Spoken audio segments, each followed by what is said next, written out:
when you block for Fran Tarkington, you really have to be on the go. You have to maintain contact with your man all the time. What was that call like when you found out you were a finalist for the Hall of Fame? Oh, well, it was exciting. I was hoping it would happen, and I guess it did.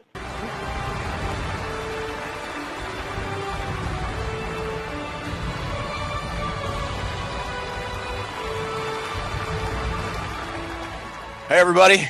Normally, we start our show with a TV show tribute. We're not going to do that this week. Welcome to Vikings Report with Drew and Ted. I am not Drew. He is. He's not Ted. I am. And Toonces, hi. She's in the background somewhere. How are you doing, Toonces? I'm doing good, thanks. We're starting off this show a little bit different. If you watched us in the off season, you know we did the TV show and a jersey tribute. This week we're going to just do a jersey tribute because earlier in this week we learned of the passing of a longtime Vikings legend, former center, number 53 in your program, number 1 in your heart, Mick Tinglehoff. So we're going to dedicate this segment that instead of the TV show, we're going to throw back and do a little jersey tribute on Mick. So this news hit me hard, Drew. I don't know about you. It was really shocking. Mick Tinglehoff was part of that, him and Ed White and Ron Yeri, the right side of that line. It's when you lose one of these guys, it just brings you down to thinking how important those games were when we were growing up and how important the foundation was. And I mean, Mick Tinglehoff, it didn't get much better for interior lineman than that. The story behind his undrafted coming through the ranks and never missing a game. I can't even think of another NFL player who never missed a game in 17 years. 17 years, did not miss one game. Every single Minnesota Vikings game played from 1962 to 1978, Mick Tinglehoff started and played in. You know, we talk about Jim Marshall, and rightly so, because he was the Vikings Iron Man who had 279, I believe it was, straight starts from 61 to 79. The only other guy that got even close was Mick Tinglehoff. And, you know, I remember Tinglehoff as a guy that never said a lot. You never saw him quoted in the newspaper, very reserved on the sidelines, just kind of the typical Vikings player from back then. Not a lot of rah-rah, just very businesslike in his demeanor and just went out and did his job exceptionally well in almost every single game he ever played. Start off with something Ed White said last Saturday, flashing back to when he was drafted in 69 and Tinglehoff was there. I played next to Tinglehoff for so many years. Yep. So close, such good friends on that great Vikings offensive line back in the 60s and 70s. But Ed White got drafted in 69. He said, you know, I was a rookie and he treated me like I'd been next to him for 20 years. He was that kind of a guy. He was quiet and tough as nails, and he never complained. He was an unbelievably kind, generous person. I think the last time he visited with Mick was they had a little reunion or something in 2019. Cracked up with Mick Tinglehoff. Him and Ed had a really good visit. It was just really special, and at least they had that time. But you look at Mick Tinglehoff. We talked about 17 seasons, undrafted, Ted. Out of Nebraska, yeah. How do you undrafted and play 17 years and be in Hall of Famer and a 5-time All-Pro and a 6-time Pro Bowler? And you not get drafted, maybe because of his size. He was what 6'2" and 230, I think, 235. And not only all those accolades, the Vikings 25th anniversary team, the Vikings 40th anniversary team, the Minnesota Vikings Ring of Honor, the best center to ever play for the Minnesota Vikings. And the Vikings have had up until recently, but they've had a pretty good history of, you know, guys like Matt Burke and Jeff Christie and Kirk Loudermilk and Dennis Swilley, who took over for Mick Tinglehoff, was pretty good. But to this day, 60 years into the history of this franchise, Mick Tinglehoff still stands head and shoulders above the rest. And it was tough reading that for me. Very, very, very tough. You and me are cut from the same cloth. We grew up watching those Purple People Eaters teams, and guys like Mick Tinglehoff were larger than life for us. Right. Just those guys, you know, put them on a pedestal, heroes, whatever the term is you want to use. And it just, wow, it's just, you know, they're getting old, and you know, that's part of the circle of life, but it still doesn't make it feel any better. I do not even remember Mick Tinglehoff ever missing a block. He would block his own guy, pick up the blitzer, circle around on stunts. The guy was really smart offensive lineman. Yeah. Bud Grant said he's one of the 5 greatest Vikings to ever play. That's Bud Grant. Probably the best offensive lineman to ever play for the Vikings, in my opinion. Yeah, and I think he played right during the era where all those guys were just tough as nails. Yep. I mean, you talk about Ed was just super strong, the strongest guy in the NFL. Then they have the toughest guy in the NFL. They have Ron Yeri on the other side, who's tough and strong. It's like they all deserve to play together. They're all legendary, but holding it all together, holding the center together, the center position, the center of the offensive line, opening up holes for Chuck Foreman. And you're right, Ted. He didn't boast. He didn't talk about it in the news, boasting about it, not out and doing the Dougie on the logo. None of those guys did any of that stuff. So, and I would submit if anybody on the Vikings had tried to do something like that, one of the first guys to greet him, that player back on the sideline, would have been Mick Tinglehoff and Jim Marshall going, "What the hell were you thinking? Don't ever do that again." Right. It's interesting you mentioned that because back in '67, Grant named Tinglehoff a captain, and he named Marshall a captain. So it's a perfect segue into what you just said. Those were the 2 captains. And it made me start thinking, did the Vikings have just named like 8 captains? What is that all about, Ted? I think so. Yeah, it sounds like it. 8 captains. Yeah. No, it was. I think Marshall was a captain in '67. I think he named Tinglehoff a captain the same year, and they were the captains throughout the whole time. Yeah, all through the '70s. 2 guys, because that's what you need. Yeah, and now we got 8 captains. Oh, captain, my captain. Captain, my captain.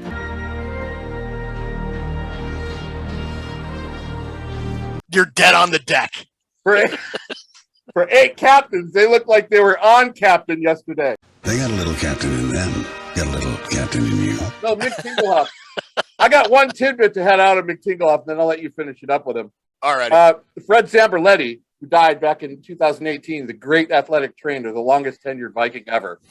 Everybody knows Fred Zamberletti. He told the story in 2015 of Mick Tinglehoff going into the season opener in New Orleans against the Saints. The Vikings weren't going to let him play because of some kind of shoulder problem. Tinglehoff then rammed and severely dented the locker door to fix his shoulder to get it back into place. Look at that, Ted. And then he went out and played the game. Just tough as nails, man. All those guys back then, you met, and we've talked about this before, just how durable all those guys were back then. It's like the regulars never missed a game. Those core group of guys played together for well over a decade, and they were almost all on the field every single week. It's amazing. That's probably, of all the amazing things that era of Minnesota Vikings football accomplished, that might be the most amazing statistic of them all. We got to look it up one day. You look at those core guys like Tinglehoff and Marshall and Eller and Tarkington, and how many games out of how many possible games played they actually did. I bet it was over 90%. Easy over 9%. I don't see anybody on the 2021 roster running into a locker like Mick Tinglehoff to get his shoulder back into the socket. Come on. Imagine sitting there watching that going, you got to leave it out in the field if your teammate's doing that. That's inspiring. Our hearts are heavy on the news of the passing of Mick Tinglehoff. Our thoughts and our condolences go out to the entire Tinglehoff family. Just know that in all your sadness, Mick brought us many, many days and years of absolute joy. And may there be some small comfort in that. So rest in peace, Mick Tinglehoff.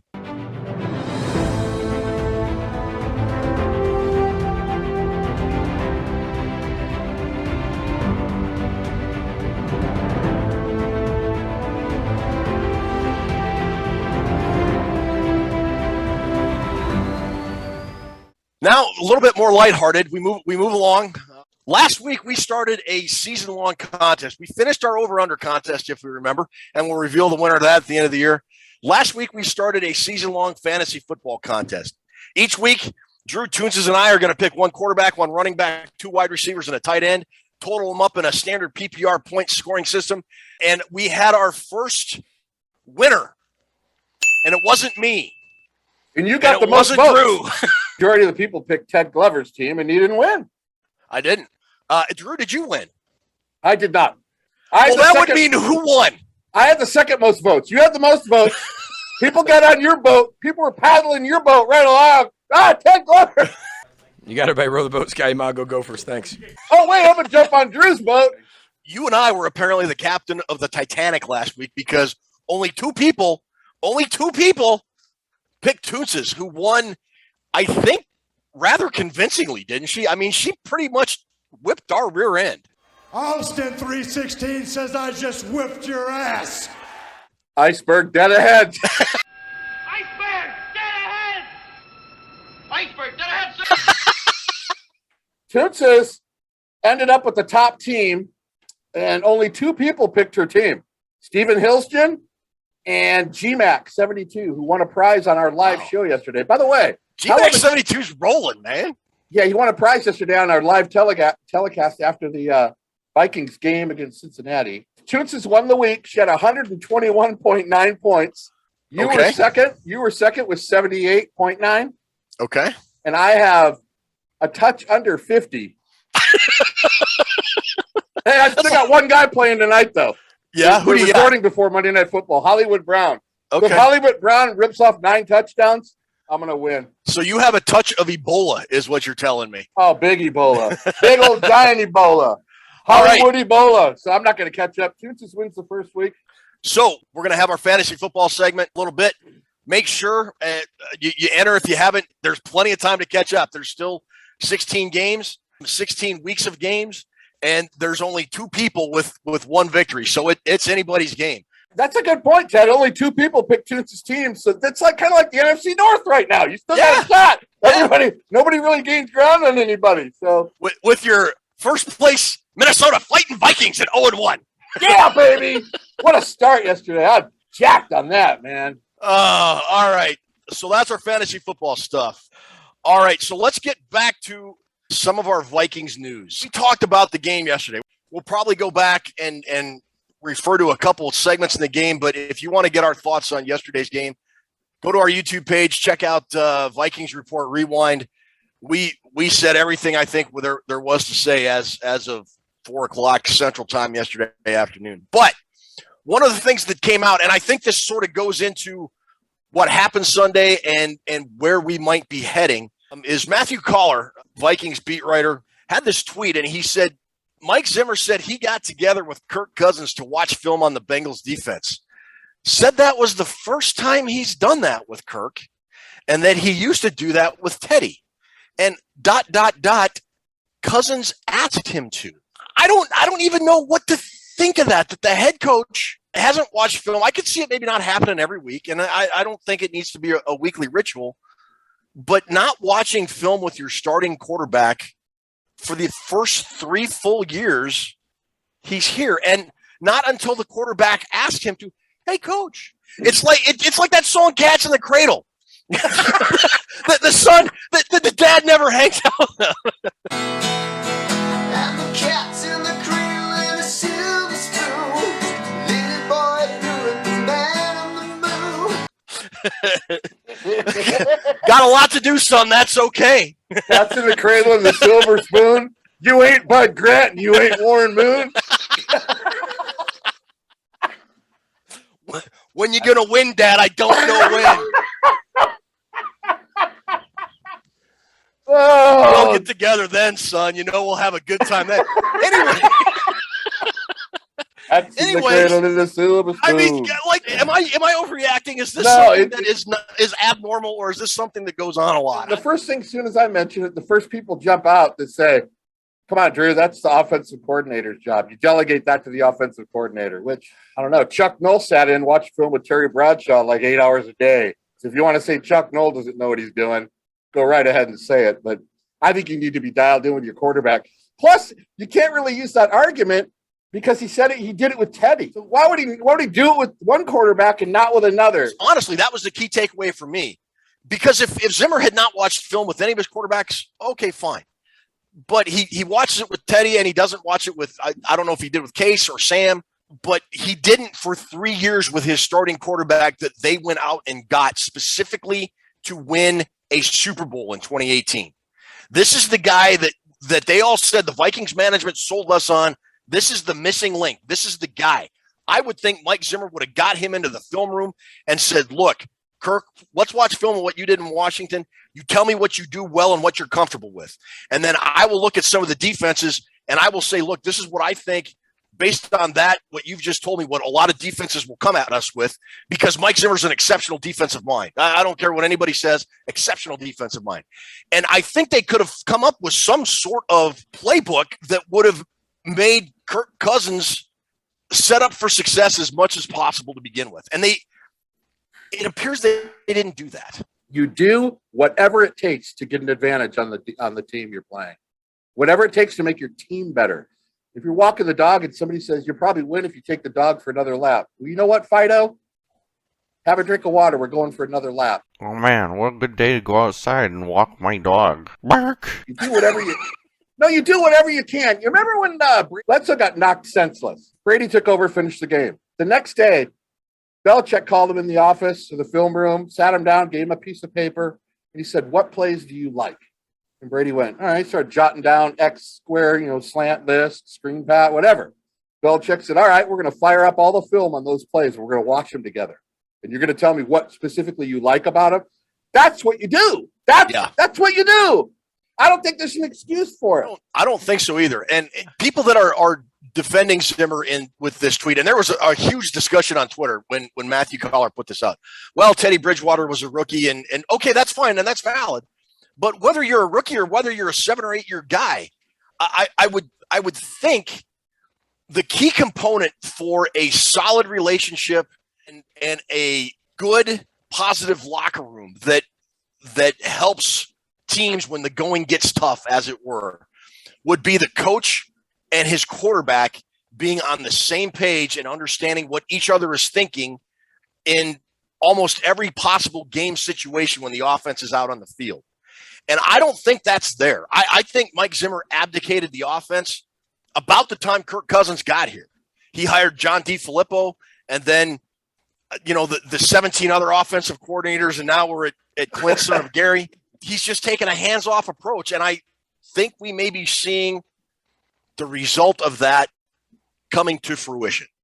The reason he watched film with Teddy and he doesn't with Kirk is because he likes Teddy more. He's never gotten over the Vikings getting rid of Teddy Bridgewater. I don't think he's ever liked Kirk Cousins. And I know Courtney Cronin talks about the 10 people in the room scenario when it came to signing Kirk Cousins. We have 10 people in this room.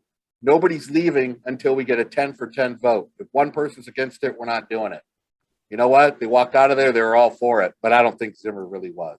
I agree. There's a problem with your organization right there. If you got a head coach who doesn't really care much for the quarterback, which, he should have spoke up then. If we're doing the 10-person club, that was his time to speak up and stand against it. He probably just kind of felt at the time he's overwhelmed. He probably wanted to go to the taco bar. Whatever, get him. I'm hungry. I want to leave.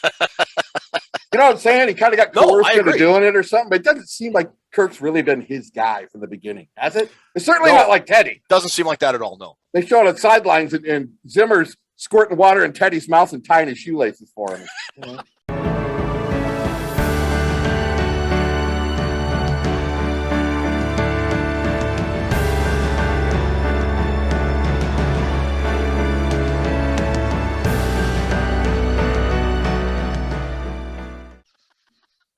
Like a kid at Pop Warner camp. I just, there's no other way. You can word it however you want. Teddy was younger, and he just doesn't do it because he doesn't like the guy. I mean, what's wrong with that? Do you think he cares for him? For Kirk? Yeah. I think professionally he does. Will Zimmer ever invite Kirk down to the ranch to go fishing? No. Explain to me why you wouldn't watch film with your quarterback. The only scenario, and I don't even know if this is an excuse, but like if you're more focused on the defense and you're working on the defensive game plan, most of your time is going to be spent there. But I don't see why you can't take an hour, even an hour out of your day to walk in the quarterback room and say, what are you guys working on? Sometimes you really need a fresh set of eyes to look at things to see, hey, this is what we're doing. What do you think? Well, why would you doing this? And why are you doing that? I think Zimmer could be that guy to come in and spark questions in the offensive room and maybe say, what are you guys thinking here, as opposed to the offense going out and Kirk Cousins throwing 51 passes and only 10 of them go past the line of scrimmage, or using play action like less than 15% of the time yesterday. I don't know, man. It just it bugs me. If you spent, like you said, even an hour, if you found one thing that Cousins found that talked to Zimmer, that they both found together, one single mismatch One thing, Ted, that could be the difference in winning a game. You never know. Don't leave. What's the rock unturned? How's that go? Leave no stone unturned. To leave no stone unturned.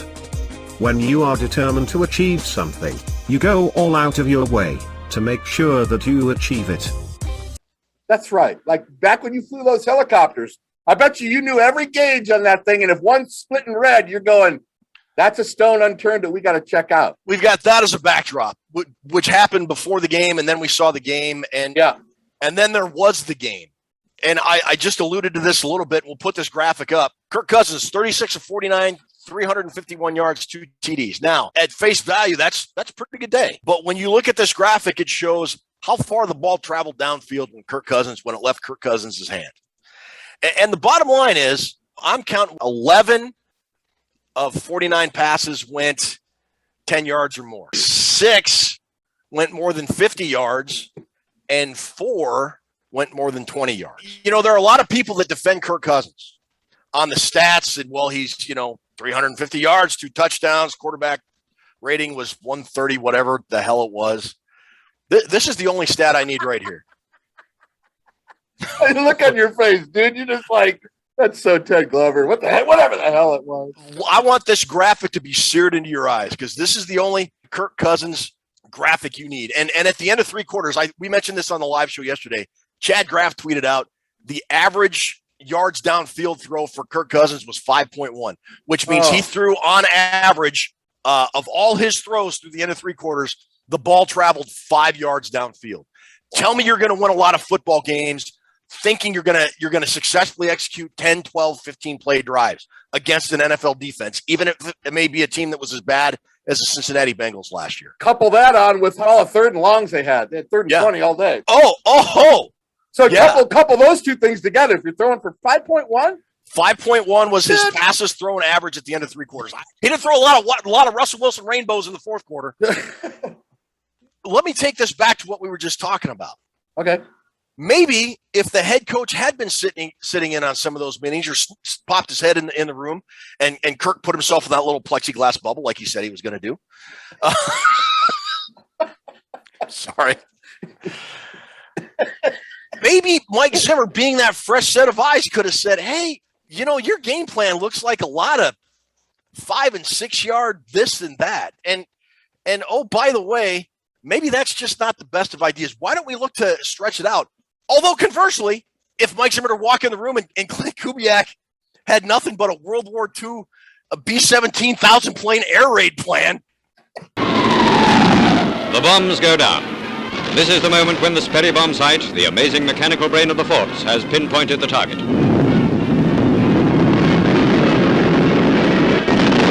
You can literally light it on fire. No, you're running Dalvin Cook 60 times like Chris Gates said yesterday. So I don't know. I knew that was coming. I don't know. You know the scenario just said? I picture Zimmer opening the door. Kirk's in there watching film. He opens the door and he's looking in there. Should I go in there and watch film with him? And then behind his shoulder, Everson Griffin sticks his head over Zimmer's shoulder and says, "Your game is ass!" And then starts running down the hall. And then Zimmer runs the other. I picked that's the kind of stuff that goes on. I bet it might be. Now to your point, you brought this up, the 3rd and longs. We mentioned this on the live show. I had counted, I think, 13 or 14 at the end of 3 quarters, the situations where the Vikings were either facing either 2nd and 15 or 3rd and 15 or more. All day. This was from the Star Tribune. Let me read this off.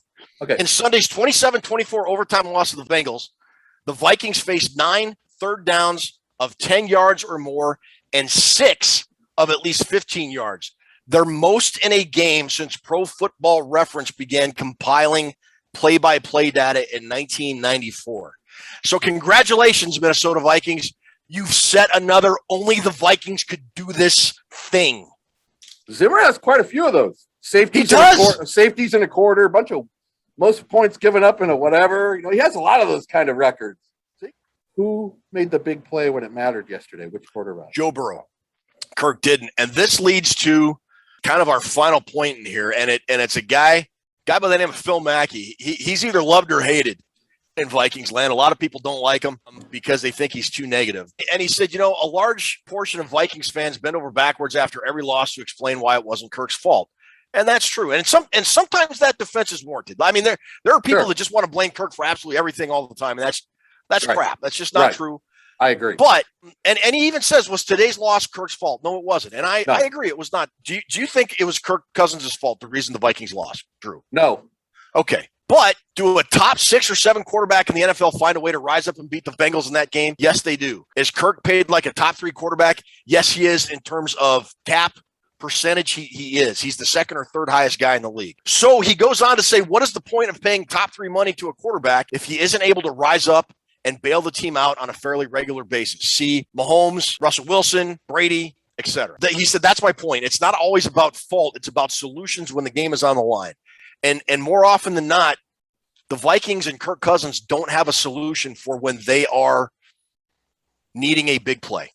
I'm not going to argue with that one bit. I think that's very accurate. So we've talked about that, and this leads to a new segment we're going to do, and we're going to call it the Drew Bunting Question of the Week. Everybody out there's going, great, we've got to hear that idiot talk some more. Drew, my question to you, my friend, is this.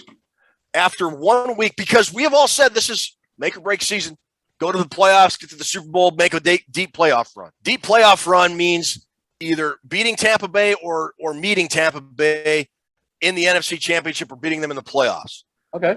Right now, does this team, the Minnesota Vikings, do you think they are able to compete with and beat Tampa Bay in a post-game situation?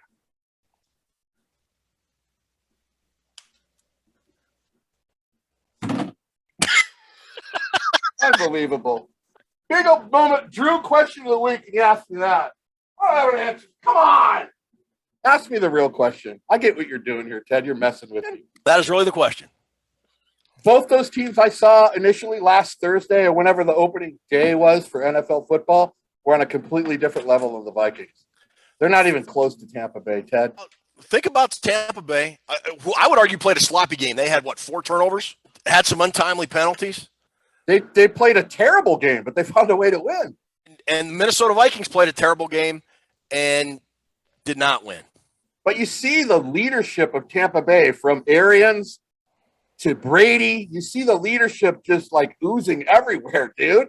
Yeah. On the sidelines during the game, Brady's talking up his team, meeting with the O-line, with the receivers, looking at that little blue thing with, I think they watch porn on. I don't think they're looking at plays.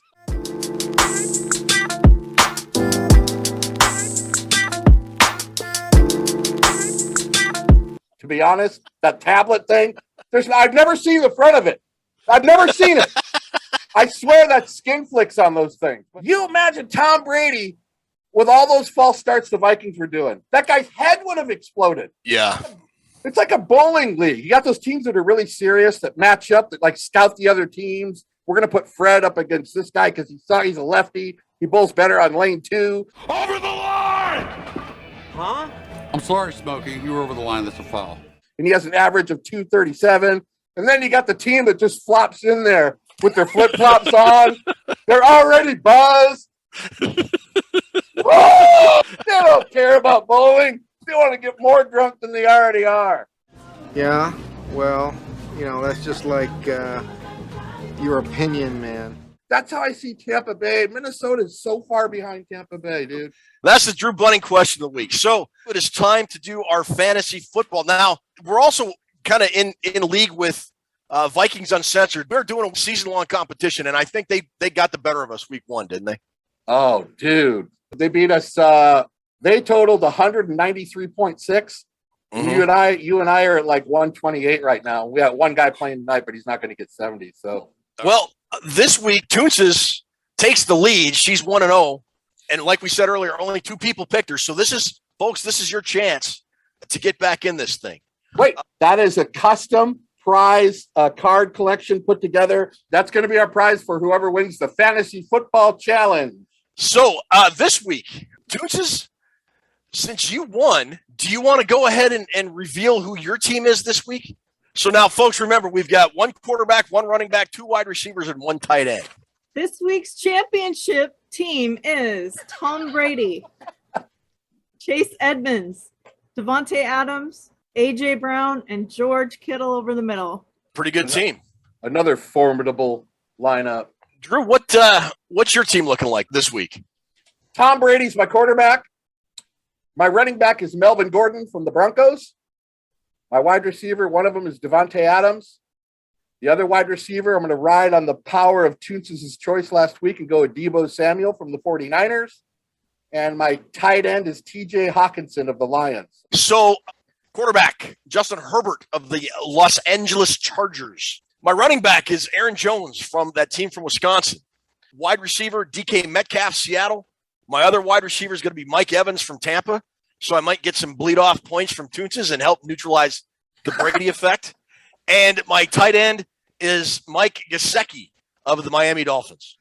So look at our lineups. Whoever you think is going to win this week's fantasy football contest, write one of our names in the comments below. Again, like we do all our other contests, we will only accept submissions in our YouTube comments below, not on Facebook, not on Twitter. Don't do any of that. And of course, they close a half hour before game time on Sunday because you can't pick after the games have started. Everybody should know that. Yep. That's a good lineup, Ted. Kind of like that. That Aaron Jones 9-yard performance he had in week 1. He's got to be better. What about them getting their ass kicked? The Vikings may have stunk it up, but they got their ass kicked. They did. And, can I talk real quick about that? Talk, baby, talk!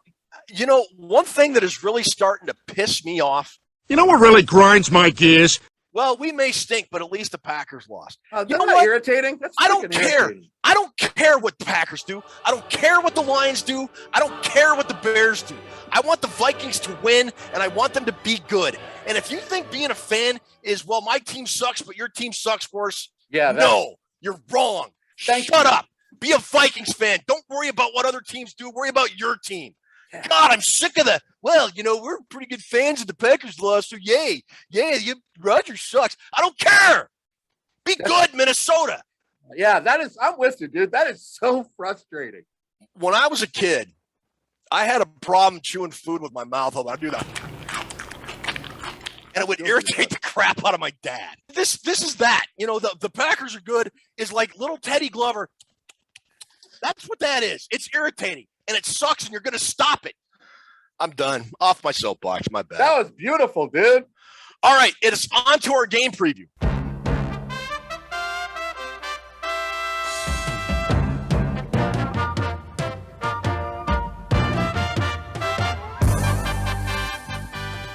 If you watched us last week, we did the old NFL Today throwback tribute. We're going to continue that along with this season.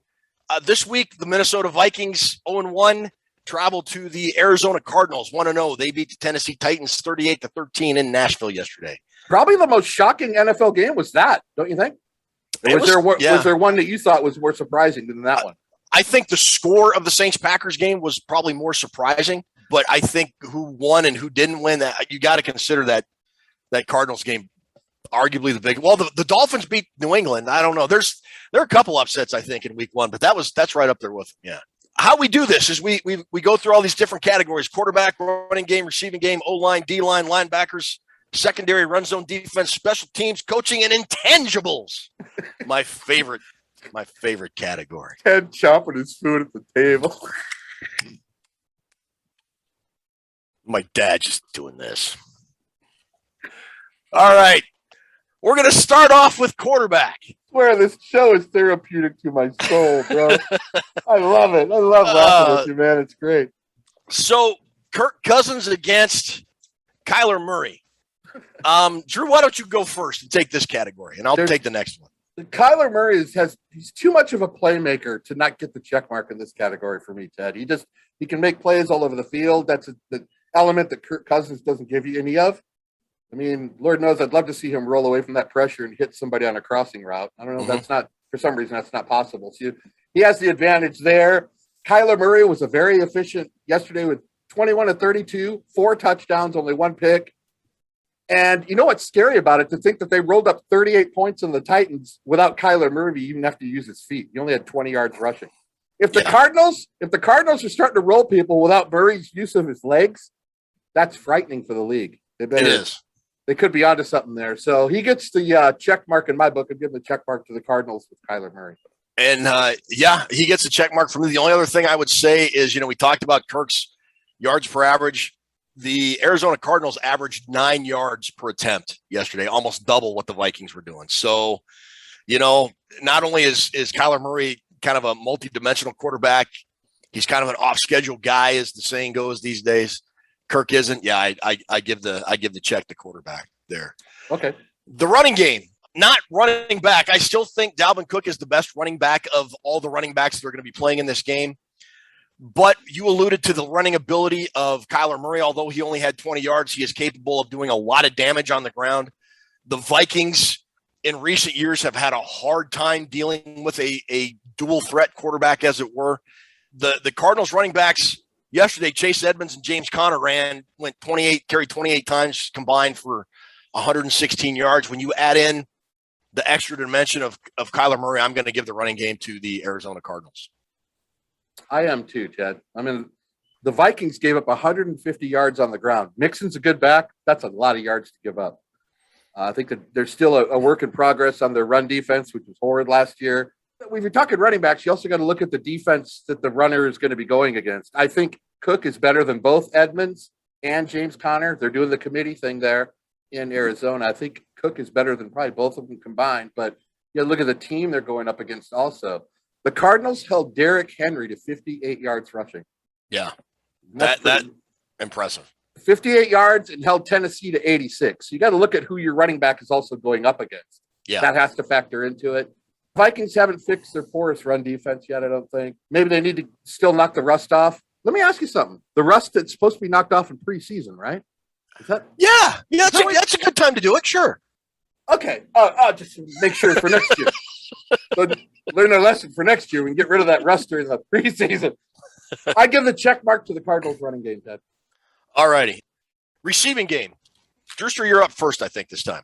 Cards with their tight end, Golden Gopher, Max Williams. He was held to 0 catches last week with only one target, probably because by the third quarter, it was like 38-14. They were pounding him. There's no really need to pass anymore. I give kind of a wash between Christian Kirk and Hopkins compared to Thielen and Jefferson. That's kind of even keel along the lines of both those. I mean, both those guys had 2 touchdowns apiece, so they combined for 4 touchdowns last week. But the talent level is pretty much even with those 4 guys all the way across the board.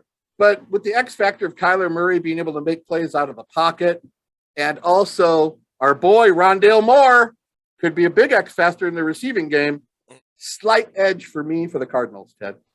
I gave this a push. I agree with everything you say on the top 2 guys for each team, Thielen, Jefferson, Hopkins, and AJ Green's also in there as well. You throw him in for the Cardinals. Rondale Moore is an X factor. He had 68 yards receiving, I think, in his debut as a rookie.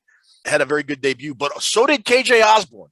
One of the bright spots we had in watching the game and talking about yesterday over the Vikings' performance was possibly the emergence of KJ Osborne as a legit wide receiver number 3. He bailed the Vikings out in one of their 65 third and 20s they had yesterday.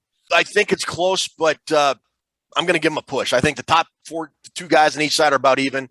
Rondale Moore and KJ Osborne are about even. It's about as close as you can get, I would think. So offensive line, is it my turn to go first or yours? Jeez, you can have this. Okay. Cardinals. And I have the Cardinals. Okay, moving right along. That was easy. Is there really anything to discuss? I mean, 3 of the bottom 5 PFF graded players for the Minnesota Vikings were on the offensive line.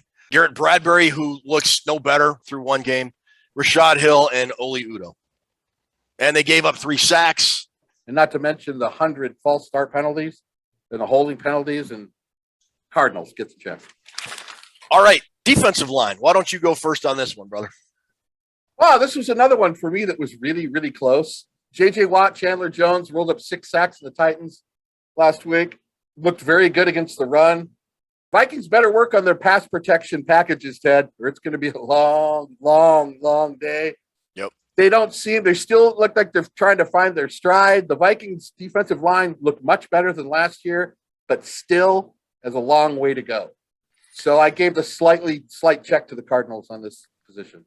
I'm giving this one to the Vikings. And I know that seems weird because, you talked about Joe Mixon. The stat we want to bring up right here, the Vikings gave up 127 yards rushing, which 79 of those yards came after first contact, and he forced 8 missed tackles, which was first in the NFL yesterday.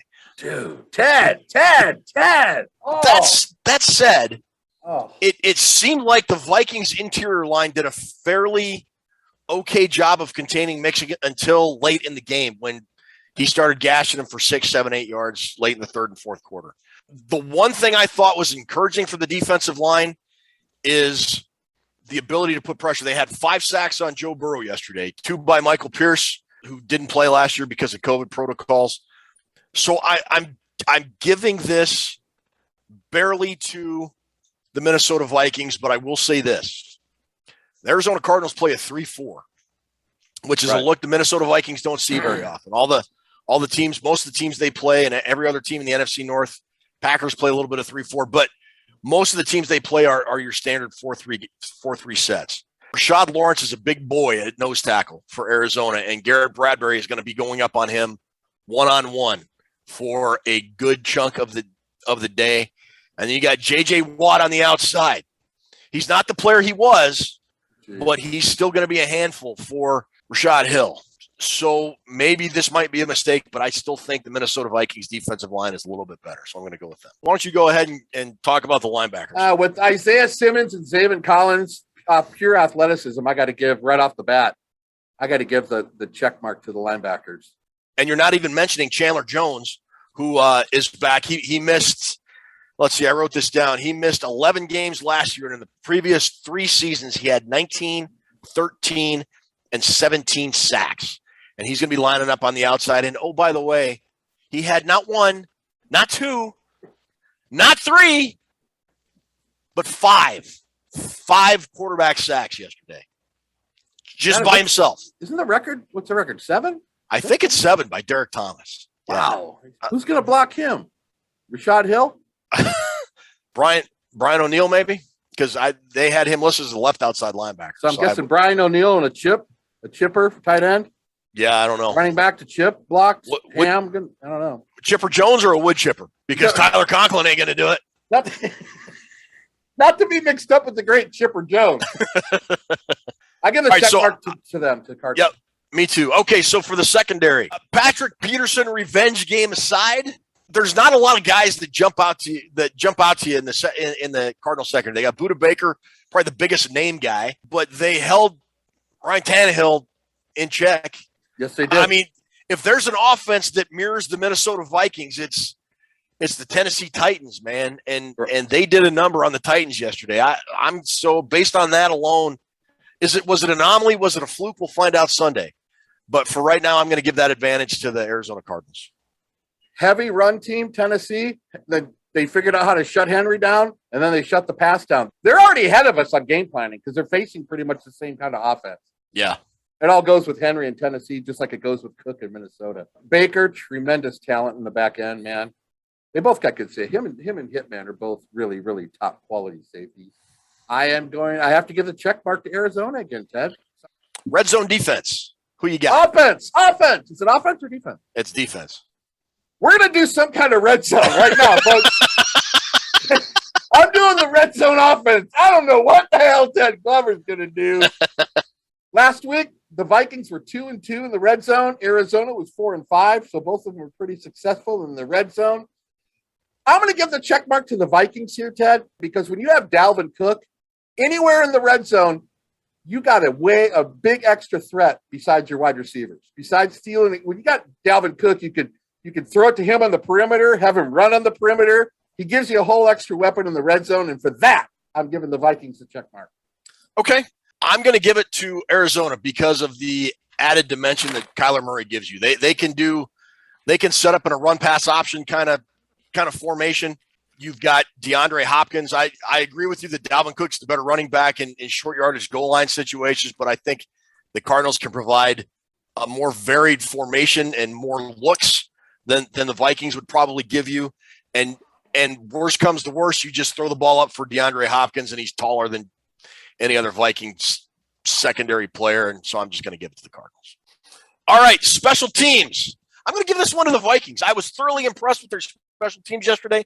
All facets, kickoffs, the coverage units, the kickoff return, punt returns were okay, and Greg Joseph hammered a 54-yard field goal as time expired to send the game to overtime. It's the Fick and Catalina wine mixer, baby. Vikings. Yeah. I, too, am giving the check mark to the Vikings. This is my one category where I was no way I was not going to give this one to the Vikings. How about Boom Boom Barry with that 70-yard punt, baby? Yeah. Not to be confused with the great Halle Berry, Ted. I know you know her. I thought you were going to say Bob Berry, former Vikings quarterback back. Not to be confused with the great Bob Berry, Ted. Okay, coaching. You want me to go or you want to go? I'll go. Cardinals right. guy. I don't even know his name. He's the coach. He's my pick. Cliff Kingsbury. Cliff with the K. You know, he's not much better. He hasn't really proven himself better, but after what Zimmer showed me last week, you can give me a blind squirrel's going to get the check mark before him. That clock management, the end of the first half, we could go on and on. We covered a lot of that yesterday in the live show. My check mark goes to the Cardinals for the coaching. I'm giving it. I want to relay this one anecdote. I saw it on Twitter, and I actually went back to the game and listened to the segment. Coming out of the locker room at halftime, Fox sideline reporter Jen Hale said she talked to Mike Zimmer. And Zimmer, get this, Zimmer blamed the first half on Kirk Cousins holding the ball too long. Not on the 10 penalties. Wow. Not on the terrible 2-minute drive the Vikings had and conversely gave up to go from a 7-0 lead to a 14-7 deficit inside of 3 minutes, I think, of game time to play. No. That wasn't the poor pass protection. It wasn't the shoddy run defense. It was Kirk Cousins holding on to the ball too long. Are you Not kidding? the 10 That's penalties. what he said? Again, I got to say 10 penalties in one half. Full circle back to what we were talking about 45 minutes ago about whether he likes him or not. Unbelievable. Come on, man. That's where he went, really? Yes. And he also said he was fine with Clint Kubiak's play calling. 2nd 20, let's run it up the middle with Dalvin Cook. Why? Why do we do that? Why do we do that? They're killing me, Wardy. They're killing me. So what I did was I listened to it a couple, 3 times to make sure I wasn't going deaf and people weren't putting words in my ears. And after the 3rd time, I played it a little bit longer, and it cut back to Chris Myers. I know you don't you watched the game with the volume on 0, but Chris Myers was the Fox play-by-play guy yesterday, and he said he seemed surprised. He's like, "Well, I'm not going to be the guy to go up against what the head coach said, but just sort of let it linger like an unwelcome fart at a party." I mean, it was just like, come on. Golly. Everybody's going. Cliff Kingsbury. All right. Tell me about intangibles, Drew. Okay, well, I'm going to start off with what I talked about earlier, and I think it's the biggest intangible of them all. I got 4 intangibles, and I'll go through them really quick so I don't drag it on. My number 1 is leadership. Until I start seeing some leadership on this team, that's an intangible that's always going to get the check mark on the other side. And then Chandler Jones, he's a big intangible for me. Better keep track of him. Their home field, they have home field, Ted. I don't know how much that's going to play into things, but look at how many false starts the Vikings had in Cincinnati. So I'm going to say the home field is a big intangible for a team that has that many false start penalties. False start. 2 false starts on the first drive. And then most important thing probably has to be tackling. I don't even know. Is that an intangible? Sure. Their tackling was terrible. It was. If you don't tackle any better than that, they're going to put up a 50 burger on you. Easy. I give that to the Cardinals as well. The Vikings, again, are going on the road. They're playing against a defense they don't scheme a lot against. They don't play a 3-4 defense a whole lot. I think that's going to cause them problems. Mike Zimmer, I thought he got out-coached pretty badly, and that goes to leadership. And it was funny you mentioned leadership. Tommy Kramer, Vikings legend Tommy Kramer mentioned, he tweeted actually yesterday about 1:35 afternoon in the afternoon Central Time that this team has no leadership. And I think conversely, that was right about the time that sideline reporter was saying her spiel about what Zimmer said at halftime. I'd have to sync it up, but I bet that was real close. That's not coming from Drew the schlub out in Sacramento. No. Who's not a football guy. That's Tommy frickin' Kramer. 2-minute Tommy Kramer. Tommy Kramer. So I give that category to the Cardinals as well. And I think if you look at our total, it's fairly lopsided for the Cardinals. Man, Kool-Aid's not looking good. But that said, Drew Bunting. Oh, yeah. Did you ever watch the movie Patton with George C. Scott? I'm going to lie and say I did, because if I don't, you're going to rip me. I have never seen that movie. That or The Right Stuff. I'll put that on the list. There's this one scene. Now, you know a little bit about World War II, right? Did a little bit. The Allies had landed in D-Day, and they were kicking the hell out of the Germans. It's December 1944, Okay. and it looks like the war's going to be over in a couple months. Okay. And there's this scene where George C. Scott, as George Patton, says, "There's absolutely no reason for us to assume the Germans are mounting a major offensive. The weather is awful, the supplies are low, and the German army hasn't mounted a winter offensive since Frederick the Great. Therefore, I believe that's exactly what they're going to do." The Minnesota Vikings have no business winning this game. Ooh. They're on the road. They're 0-1. They are seemingly a team on the verge of disarray.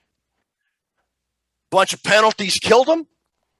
Couldn't make a play when they needed it.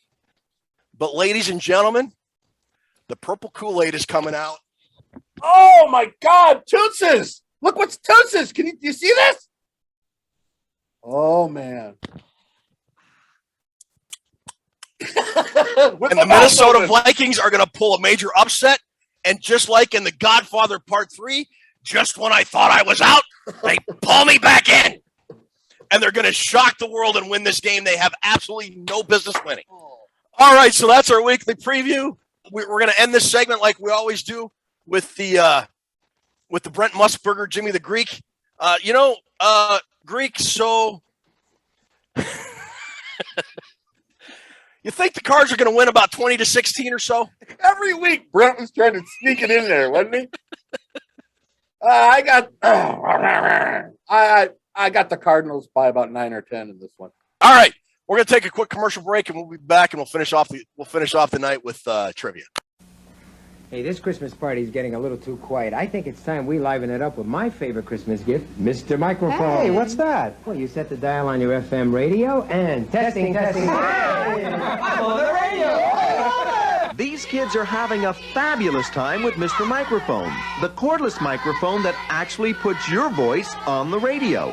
There are no attaching wires, so you're free to move around. Broadcast over any FM car radio. Hey, good looking. We'll be back to pick you up later. You can broadcast in mono or with two or more radios in stereo. Professional entertainers use Mr. Microphone for rehearsing. And you can too. It's practical and great fun for the whole family. And for only $12.88, they really make great Christmas gifts. There's only one Formula One Grand Prix race run in this country. This year, the car that won it was powered by Renault. I mention this because we've just brought some of that competitive thinking to the street.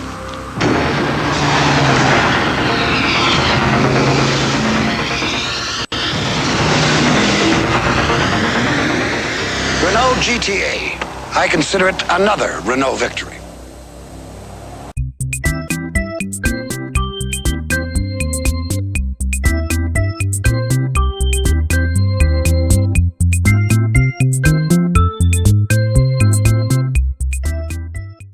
Time right. is a flat circle.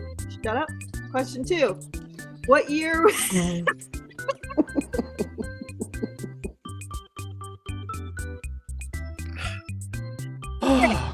Question 2. I was just trying to tell you something. Oh my god.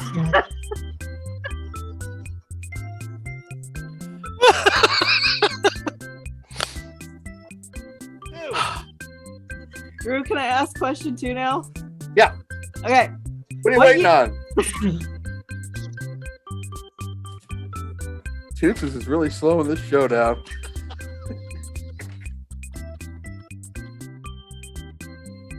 Oh my god. Welcome to Toonces Trivia. How you guys doing? Doing good, Toonces. How are you? Drew? Doing good, Toonces. How are you? I'm good.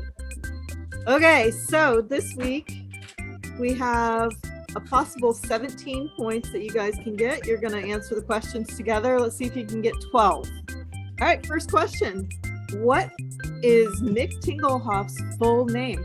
Oh, that I don't know, Ted. I don't either. Mickey, something. What is It is. It is Henry Michael Tinglehoff. Henry Michael. I will remember that the rest of my days. Rest in peace, Henry Michael Tinglehoff. You were one head of a football player. Yes, he was. Okay. What year was Mick Tinglehoff inducted into the Hall of Fame? 2015. I was going to say, I believe it was 2015. That was my answer. Good job. That is correct. Good job, Drew. All right. At the time of his retirement, Mick Tinglehoff had started in the second most consecutive games in NFL history behind his teammate Jim Marshall. How many did he start? 240, I believe, is the answer. That is correct. All right. Now, based on the talking you guys were doing earlier, I know you know the answer to this, but I did make it a question. How many Pro Bowls did Mick Tinglehoff go to? 6. That is correct. All right. Next question. Vikings Cardinals. How many times have they played? And I'll give you guys a 5-game leeway, up or down. So how many games have they played together within 5? Well, they weren't in the same division, but the same conference. So, more than a team like Denver, which we talked. I'm going to say 25. I think it's higher than that. I'm going to say it's 43. Drew, do you want to change your answer? From that little thing, I'm going to say 30. Correct answer is 28. 28, okay. So Ted was correct. So we'll give you guys. Ted got it within the 5-point window. Well, you did too if you said 30. No, he said 43. Well, then you gave him a chance to collaborate. So that's true. All right. So out of the 28 games, who leads the series and by how much? And I'll give you a 3-game leeway on this one. Vikings have 18 wins. Okay, yeah. And I'd say the Vikings do, and we'll go with 18, sure. That is pretty darn close. The Vikings was 17, so you still got it. All right. Good job. The last game played against the Cardinals was in 2018. In that game, who led the Vikings running game with 155 rushing yards and 1 touchdown? Now, 2018, he got hurt, right? Cook got hurt. No, that was 2017. Cook got hurt in week 4. Well, then it has to be Cook the next year. I mean, yeah, because I think Latavius Murray was gone. I'm say Dalvin Cook. Unless she's throwing a twister. This is like a trick question. This feels like a trick question, but yeah, Dalvin Cook. It was Latavius Murray. Damn it, Toonces! Little tricky cat, you. On! All right, here's the tough one where you're going to have to put your heads together. Here's the weekly question of who have been member of the Minnesota Vikings and the Cardinals in the last 10 years. I found 10 possible points. 10? 10. Patrick Peterson. Correct? Oh, wait. Colby Gossett. We drafted him and then cut him, and I think he played Colby Gossett. That's correct. Good job, Drew. And what about that guy that was on the O-line for the Vikings? They called him the Rhino, and he's supposed to be really good, and he never really was. He does Alex Boone. Yeah, he was okay. Good job. There's another one. There's probably a tackle. There's got to be a tackle mixed in there, Ted. I was going to say Mason Cole. Mason Cole. Yeah, Mason Cole just traded for him this offseason. That's 4. Any quarterbacks? I can't think of any quarterbacks off the top of my head. My knowledge well is starting to run dry. Would you like some hints? Sure. Yeah. You guys are going to kick yourself in the butt for this one. Running back. One of the best Vikings of all time. Adrian Peterson. Yeah, duh. Yes. The guy that drank the kombucha tea. Whatever that guy. Oh, what was that dude's name? Yeah. You know what I'm talking about. Yeah. Got suspended and he claimed it was kombucha tea. Yeah. Michael Floyd? Yes. That's it. Yeah, Michael Floyd. Notre Dame, Michael Floyd. Oh, Sam Bradford. Yes.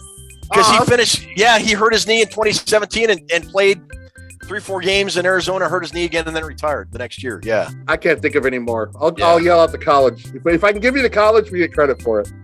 Sounds good. A.J. Jefferson. Ole Miss? I you don't have no even idea. know. Okay. No. I don't know who that is. Romaine Brock. Not to be confused with the great Lou Brock. Or Ted, not to be confused with Kelly LeBrock. Or, yeah. Remember Kelly LeBrock? We don't want to confuse do. it. We don't want weird science. Now, Ted. Weird science, brother. Yeah. If you're ever in a down mood and you need to get sprung up, watch some weird science, brother. So what you little maniacs want to do next? Toonces hates us, dude. I know. Sorry. Last one.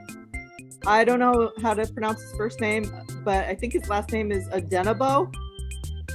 Oh, Eddie Adenabo? Yes. Ifide Adenabo, the guy we just had? He went to Northwestern. Yes, he Okay, did. there you go. And All led right. the Big Ten in sacks his senior season. Yes, he did. All right, you guys Good job, got Ted. 8 on that. So I have no idea how much that We had, totaled. we had 7 plus 8. Yes, you had to get 12. So you got 15 out of 17. Once again, you guys killed trivia. Ted. 5-game trivia streak we're on now. 5. Doing good. We've We're won on- 5 in a row. Next roll. week, I am going to make it really hard. That's what. For next week. Thanks, Toonces. All right. I think we've caused enough damage for one night. Also, that's what she said. Oh, my God. Once again, thanks for the fantastic production you do. Liz, thank you for the fantastic production you do. Drew, thanks for the jokes and the therapy that this show is now providing me as we've gotten to the regular season. I'm glad I'm here for some good jokes. And the great analysis and the whole you're like Lex Luger, man. You're the total package. If you missed our live post-game show yesterday, Vikings Report Rewind, go check it out. Our good buddy Christopher Gates will join us after every Vikings game, and you get more of it, except it's live and unadulterated, and we actually swear a little bit. So it's kind of cool. And sometimes we sweat, Ted. What do we sweat? What kind of sweat do we have? Cold cuts. We're sweating cold cuts, baby. We're sweating cold cuts. Hey, so we got a live show. What time do the Vikings play? Let's tell our viewers. Join us, Vikings Report Rewind, with our good buddy Christopher Gates. The Vikings come on at 3:05 Central. That's 1:05 Drew Bunting time. We will be on about 10 or 15 minutes at the end of the game. And if the Vikings win, we're going to give away a prize. That was sort of an on-the-fly rule we made up during the show yesterday. But, yeah, if the Vikings win, and we just sort of have a random – Drew will just sort of decide who wins the prize based on comments, participation, whatever. But, yeah, we're giving away a prize after every Vikings win in the comments, too. So be sure to tune in, watch the show. Thank you so much for watching this show. Thank you so much for subscribing, for liking, for sending in trivia questions to Ruby, for putting in comments on our Facebook page, Vikings Report with Drew and Ted, for following us on Twitter at ReportTed, ReportTed, or following me at Purple Buckeye. Thank you. And, folks, we will try to do better. The next time, Drew, take us home, brother. Thank you so much for tuning in for episode 33, the Delvin Cook episode. Talk to you during the live show this Sunday after we beat the Cardinals with Ted's call there. And we will try to do better next time because that's what we strive for, Ted Glover. Say good night, Ted. Good night, Ted. Godspeed, Mick.